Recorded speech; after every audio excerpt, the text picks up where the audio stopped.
We're going to take a look now more closely at the monomers that make up proteins. So if you recall from the beginning of the day, we have these monomers, amino acids, that then connect and fold up into these polypeptide proteins. So taking a look at what we call the primary structure, that's going to be those individual amino acids. An amino acid is a compound that contains an amino group, and those are going to be bases. So that's going to be this side of the molecule. And a carboxyl group, carboxylic acid over here, those are acids, and a specific side chain. And we're going to be circling our side chains here. Right now this is noted as an R, and that's just for the rest of the molecule. And then another thing that you'll sometimes see is alpha carbons. And so right next to the carboxyl group, the next carbon over, we call that an alpha carbon. That's the opposite of the omega carbon, which would be the furthest carbon from the carboxyl group. And so that is what an amino acid looks like. Now we have another new term, comes from a German word. Word is Zwitterion, and that is a molecule that contains an equal number of positively and negatively charged functional groups. So when we talk about these amino acids in the blood, which has a pH of about 7.4, we don't actually see this base in this form and this acid in this form on the backbone. This would be our backbone here. What we see is acids say, hey, I donate protons, and bases say, hi, I accept protons. And so this proton actually moves over onto the amine. And so we have a little neutralization reaction all in one molecule. And so what you can see, if I zoom way in here, hopefully maybe you can see the charges, is here's my carboxyl group, and it actually has a negative charge on it. And then here's my amine group, and if you, sorry, I went kind of far with that, it actually has a positive charge on it. And that's because this proton has moved over, and that reaction has happened within the backbone. The rest of this molecule, here's my side chain. And so we're going to take our side chains, really that's going to be our focus, because these backbone atoms are going to get tied up in the backbone of the protein. But the side chains kind of hang out into the space where they can interact with other side chains. So for example, going back to this little sketch that we did, these side chains are the pieces that are actually able to interact with other side chains within the molecule. So side chains are very interesting to us, and we're going to talk about them having 4 different types of characteristics.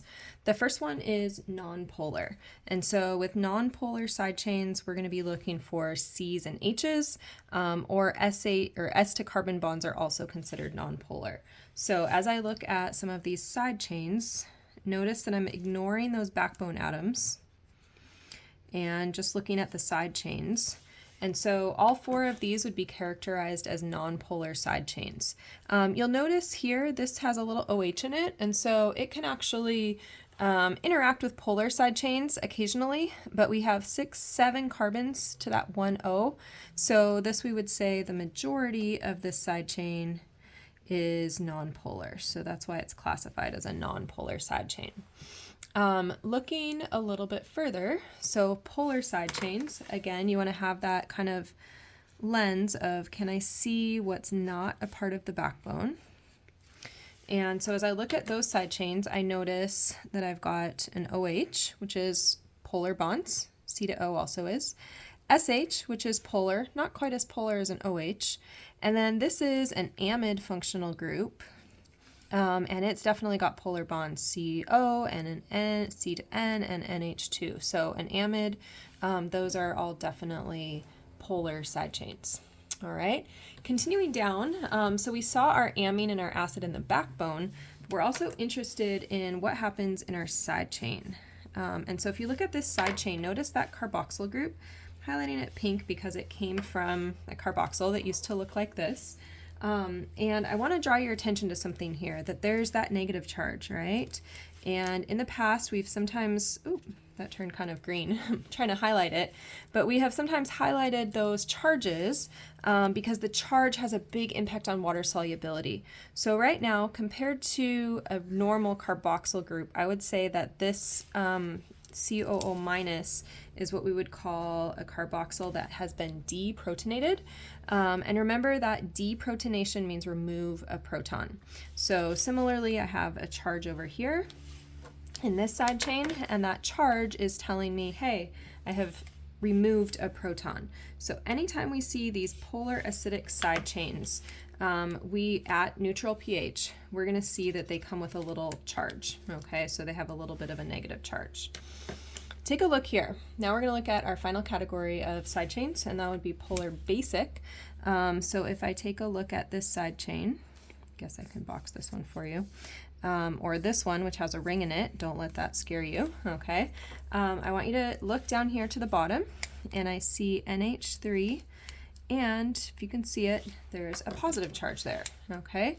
And so I'm gonna just add a little yellow blob there to say, hey, we've got this charge. This is an amine, maybe it was NH2 before, that has been protonated because of the pH that it's at, 7.4, okay? And so with our polar basic side chains, you're gonna notice that those always come with a little charge on them, and their charge is going to be positive. So again, you can see here, this is a basic side chain because it's got that protonated amine, or it's already accepted a proton. A confusing bit can be telling the difference between amines and amides. Notice the amide has the carbonyl in it, right? But I also want to show you that the amide has not been protonated, and so I don't see a charge, and that's a good hint that this nitrogen is not a polar basic side chain. Remember that amides are not bases, and that was something that we talked about back in chapter 13. So for our polar basic side chains, you're always looking for those charges.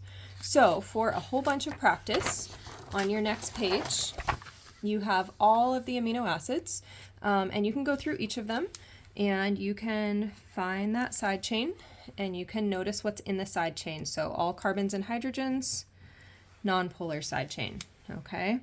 Side chain, lots of carbons and hydrogens, but now I see, an NH2 with a positive charge in it.